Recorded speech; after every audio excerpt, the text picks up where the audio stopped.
Hi everybody and welcome to this first video where I answer some of your questions that you've been sending in for the past few weeks. We're going to make this semi-regular feature on the channel, and every once in a while going to take all of the questions that we get asked in chat or offline and do a short video with the answers. So if you've got any questions you would like answering, let me know in the comments section down below and we'll try and answer as many as we can on the next episode. But for now, let's get started with the questions we've had so far.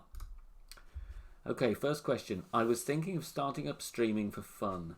What advice would you give me? Well, my advice would be the same as me, really. Try it once, and if you don't enjoy it, then you don't have to do it again. But it is worth a go, and there's several people, obviously, there's loads of great streamers out there who will be able to help you with the tech side of things. So have a little go, do a couple of test streams first, get your software sorted. It is a lot to take in, but once you get the hang of it, and you can soon find your stride and hopefully enjoy it. So definitely try it, because it is a very, very fun thing to do. How did a professional musician that performs for thousands of people every night become a streamer?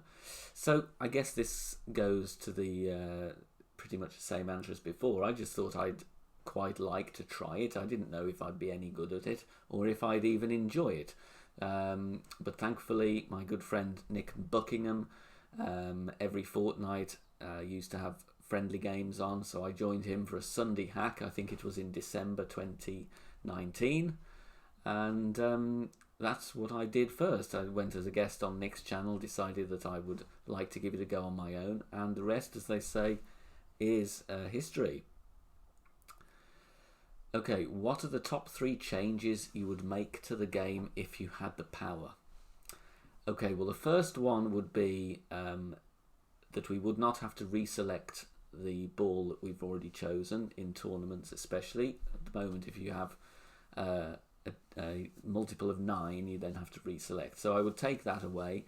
The second one would be definitely to sort out the balls that you have in your collection by, say, wind resistance or power or side spin. So you could actually filter them and easily choose the type of ball that you did want for that hole. And thirdly, I would like to see a new tournament type introduced, somewhere like a sit and go, where it's not a mini and it's not a full length tournament, but maybe a very short one like 6 holes, or things that you could just very much elect to do without any given notice. You could just go in, play a short sit and go tournament and go, and have different prizes on offer. I would like to see something like that, just to break up the usual routine of either minis or a main tournament. What was it like when your channel started to grow? Was it harder to play knowing so many people were watching? Yeah, I never knew really how big the channel would get, so I just took it bit by bit to begin with and got into it that way. I mean, when I did have busier streams, yeah, the first few, it was a little bit nerve-wracking, but as I'd already built up my channel and done some streaming before, it wasn't such a dramatic difference. I'd kind of got used to it, really. But it's lovely to stream no matter how many people are watching. I really enjoy it every time. What other streamers do you follow? Wow, so many of them to choose from. But I try and drop into anybody's streams, really, and pop in and say hello to as many people as I can. There's lots of excellent content out there. My first, one of the first streamers I followed and still follow and try and watch, especially on replay if I can, it's RJ TV. But there's so many other good streamers out there, very entertaining personalities and lots of different content. So by all means, check out all the excellent streamers that we have.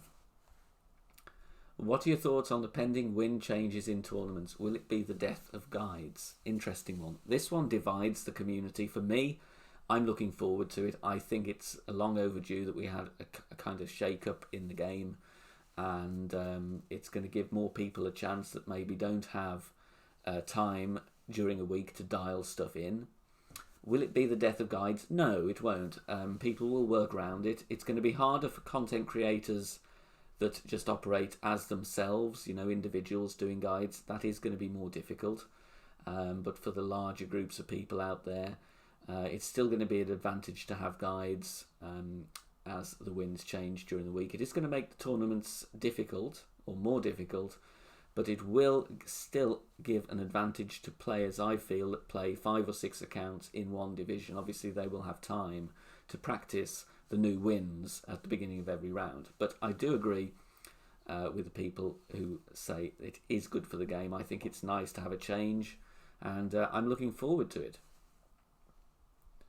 Do your work colleagues know you play Golf Clash and stream on YouTube? No, they don't, actually. I may well tell a few people at some point. But as I didn't know how my streaming would go, I didn't ever mention it to them, to be honest. Will you be able to stream as much when you go back to work? I saw your show returns in the spring. Yes, it does, in May, I do believe. My plan is to keep streaming. I'm not going to scale back. I may have to change my schedule sometimes, and some of the regular slots we do every 2 weeks. There might be the odd week where that changes time, but I will still be putting out the same amount of content, and also increasing the content for the members as well, doing some more behind the scenes look at my work as a musician. So no, I'll still be streaming. Do you plan to create any new accounts? For the moment, no. I have 4, and that's pretty good because I can cover all divisions in the tournaments. Going forward, I might have a 5th one once the road to glory progresses. I would like to have definitely that in pro, and then have 2 expert accounts every tournament once my 3rd account is ready to go up, which would mean my main account then will be solely for Master. So I guess in the future I will have a 5th account, but definitely not for a good few months. What's the largest crowd you've performed in front of? In person, that would be about 11,000, which was at an arena in Scandinavia when I was touring there with Cats, which I was in 2017. In terms of a virtual audience, as in, not in the flesh, that would be a job I did with the Royal Shakespeare Company, celebrating a very good milestone for Shakespeare, which was broadcast live on BBC Two, so that did reach millions.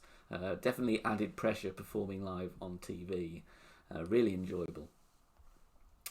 What device do you use to play Golf Clash? Until a month ago, it would have been iPhone X, but as a result of the memberships and the kind donations on the channel, I was able to get hold of an iPad Mini 5, so that's what I'm playing now, and I really enjoy it. Really has improved accuracy on adjustments. What West End shows have you done? I've done quite a few. I'd say the best known ones that I have done over the years: Footloose, Oliver, Love Never Dies, The Wizard of Oz, Cats, and Wicked are a selection of the most well known, but lovely place to work, and I always enjoy working there if I can. And finally, ever thought about adding a playlist of you playing music to the channel? Yes, I have. I've done one video already. What I do have to be careful of is copyright, which YouTube has pretty tight laws on music copyright, which is something I do agree with as a musician.